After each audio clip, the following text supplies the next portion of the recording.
ഇറാനിൽ കടുത്ത സാമ്പത്തിക പ്രതിസന്ധിക്കെതിരെ പൊട്ടിപ്പുറപ്പെട്ട സർക്കാർ വിരുദ്ധ പ്രക്ഷോഭം ശക്തമാകുന്നു. പ്രക്ഷോഭത്തിൽ ഇതുവരെ കൊല്ലപ്പെട്ടവരുടെ എണ്ണം 68ആയി. 2000-ഓളം പേരെ അറസ്റ്റ് ചെയ്തു. പ്രക്ഷോഭം ശക്തമാകുന്നതിനിടെ വിഷയത്തിൽ US പ്രസിഡന്റ് ഡൊണാൾഡ് ട്രംപിന്റെ അടിയന്തര ഇടപെടൽ ആവശ്യപ്പെട്ട് റിസ പഹലവി രംഗത്ത് വന്നു. എന്നാൽ പ്രക്ഷോഭത്തിന് മുന്നിൽ മുട്ടുമടക്കില്ലെന്നാണ് ഇറാൻ പരമോന്നത നേതാവ് ആയത്തുള്ള ഖമേനി ആവർത്തിച്ച് വ്യക്തമാക്കിയത്.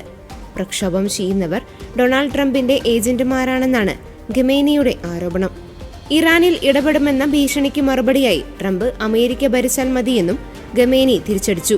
സാമ്പത്തിക പ്രതിസന്ധിയിൽ പ്രതിഷേധിച്ച് ഇറാനിൽ യുവതലമുറ തുടങ്ങിവെച്ച പ്രക്ഷോഭം രാജ്യത്തെമ്പാടും വ്യാപിക്കുകയാണ്. ടെഹ്റാനിലും ചില നഗരങ്ങളിലും മാത്രമായിരുന്ന പ്രക്ഷോഭം ഇപ്പോൾ രാജ്യത്തെ 31 പ്രവിശ്യകളിലും തുടങ്ങി.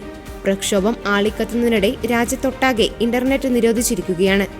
ഇതുവരെ 68 പേർ കൊല്ലപ്പെടുകയും 2000-ഓളം പേരെ അറസ്റ്റ് ചെയ്തിട്ടുണ്ടെന്നുമാണ് അന്താരാഷ്ട്ര മാധ്യമങ്ങൾ റിപ്പോർട്ട് ചെയ്തത്. പ്രക്ഷോഭം കനത്തതോടെയാണ് ട്രംപ് ഇടപെടണമെന്നാവശ്യപ്പെട്ട് റിസ പഹ്ലവി സമൂഹ മാധ്യമത്തിൽ രംഗത്ത് വന്നത്.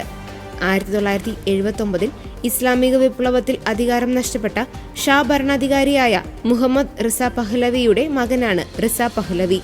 പ്രസിഡന്റ്, ഇത് അങ്ങയുടെ ശ്രദ്ധയ്ക്കും പിന്തുണയ്ക്കും അടിയന്തര നടപടിയുമായുള്ള ആഹ്വാനമാണ്.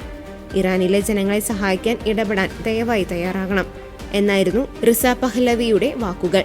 അതേസമയം ഇറാനിലെ അവസ്ഥ ഗുരുതര പ്രതിസന്ധിയിലാണെന്നും സ്ഥിതിഗതികൾ താൻ നിരീക്ഷിക്കുകയാണെന്നും ട്രംപ് പറഞ്ഞു. കഴിഞ്ഞ ഡിസംബർ 28-നാണ് വിലക്കയറ്റത്തിനെതിരെ ഇറാനിൽ പ്രക്ഷോഭം ആരംഭിച്ചത്. സമരത്തെ തുടക്കത്തിൽ കർശനമായാണ് ഇറാൻ ഭരണകൂടം നേരിട്ടത്. എന്നാൽ പ്രതിഷേധം വ്യാപിച്ചതോടെ നടപടികൾ മയപ്പെടുത്തി. സമാധാനമായി സമരം ചെയ്യുന്ന പ്രതിഷേധക്കാരെ കൊലപ്പെടുത്തിയാൽ ശക്തമായ നടപടി ഉണ്ടാകുമെന്ന് ഡൊണാൾഡ് ട്രംപ് മുന്നറിയിപ്പ് നൽകിയിരുന്നു.